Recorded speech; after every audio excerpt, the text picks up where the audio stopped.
বিসমিল্লাহির রহমানির রহিম। শামাইল তিরমিজি অধ্যায় 4। রাসূলুল্লাহ সাল্লাল্লাহু আলাইহি সাল্লামের মাথার চুল বিন্যাস করা। রাসূলুল্লাহ সাল্লাল্লাহু আলাইহি সাল্লামের মাথার কেশ পরিপাটি করতেন। আয়েশা রাদিয়াল্লাহু হতে বর্ণিত, তিনি বলেন, আমি হযরতে ঋতুবতী অবস্থায় রাসূলুল্লাহ সাল্লাল্লাহু আলাইহি সাল্লামের কেশ পরিপাটি করতাম। তিনি ডান দিক থেকে কেশ বিন্যাস করতেন। আয়েশা রাদিয়াল্লাহু হতে বর্ণিত, তিনি বলেন, রাসূলুল্লাহ সাল্লাল্লাহু আলাইহি সাল্লাম যখন ওযু করতেন তখন ডান দিক থেকে শুরু করতেন। কেশ বিন্যাস ও জুতা পরিধানের কাজও ডান দিক থেকে আরম্ভ করতেন। ব্যাখ্যা: হাদিসে উল্লেখিত বিষয়গুলোই নয়, বরং যেসব কাজে সৌন্দর্য ও মর্যাদা বৃদ্ধি পায় সেসব কাজ ডান দিক থেকে আরম্ভ করা মুস্তাহাব।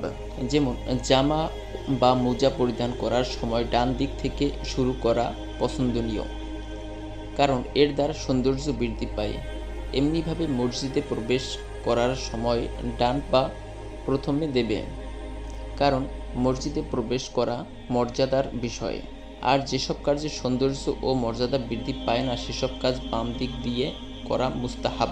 যেমন পায়খানায় প্রবেশের সময় বাম পা আগে দেওয়া, কাপড় ও জুতার খোলার সময় বাম পার্শ্ব থেকে খোলা আরম্ভ করা এবং মসজিদ হতে বের হওয়ার সময় বাম পা আগে বের করা। আয়েশা রাদিয়াল্লাহু কর্তৃক বর্ণিত হাদিসটির মূলনীতি হিসেবে গণ্য হবে। আব্দুল্লাহ ইবনে মুগাফফাল রাদিয়াল্লাহু হতে বর্ণিত, তিনি বলেন, রাসূলুল্লাহ সাল্লাল্লাহু আলাইহি সাল্লাম প্রত্যহ বা বারবার কেশ বিন্যাস করতে নিষেধ করেছেন।